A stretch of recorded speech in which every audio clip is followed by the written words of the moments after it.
கூகுளே அவனை ஜிகிலோ சங்கர்னு சொல்லுது. நாம சொல்லல, கூகுளில் போய் ஜிகிலோன்னு போட்டால் ஜிகிலோ சங்கர்னு வருது. அந்த அளவுக்கு கூகுள் உள்வாங்கிருக்குது. கூகுளுக்கு தெரிஞ்சிருக்கு இவன் ஒரு ஜிகிலோன்னு. ஜிகிலோன்னு என்னன்னு தெரியும்? தன் உடலை விற்று பிழைக்கக்கூடிய ஒரு ஆண்மகனுக்கு பேர் ஜிகிலோ. அதைத்தான் அவன் பண்ணிக்கிட்டு இருக்கான். அவன் வார்த்தையை விற்று, வாயை விற்று, தன்னையும் விற்று பொழைத்து கொண்டு போதா இவன் பேர் ஜிகிலோ சங்கர்.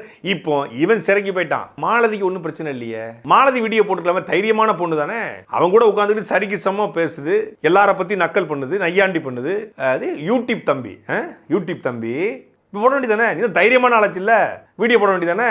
இந்த மாதிரி என்னுடைய ஓனரை கைது செய்து விட்டார்கள், என்னுடைய ஓனர் வந்து இப்போ சிறையில் வாடிக்கொண்டிருக்கிறார், கருத்து சுதந்திரம் ரொம்ப முக்கியம், கருத்து சுதந்திரம் வந்து இங்கே நசுக்கப்பட்டிருக்கிறது, அதனால் வந்து அவர் வந்து யாரையும் அடிக்கலை, நாங்கள் யாரையும் நெஞ்சில் மிதிக்கலை, யாரும் பணம் வாங்கலை, பாருங்க இந்த டேட்டில் அவங்க வந்து சிசிடிவிலாம் எடுத்து பாருங்க, ஆதாரத்தோடு போடுங்க, போட வேண்டியதானே? தைரியமான ஆள் நீங்கள், வந்து ரொம்ப துணிச்சலான ஆள், போல்டான ஆள், சமூகத்தை நோக்கி கேள்வி கேட்கக்கூடிய ஆள், சமூக அநீதிகளை தட்டி கேட்க சவுக்கு வச்சிருக்க ஆள், எடுத்து பேசுங்க. நியாயம் உங்கள் பக்கம் இருக்கா, தர்மம் உங்கள் பக்கம் இருந்தா, அறம் உங்கள் பக்கம் இருந்தா இன்னும் பேச வேண்டியதானே யூடியூப்பில்? ஏன் பேச பயப்படுறீங்க? ஏன் இந்த தலைமறைவு பயம்?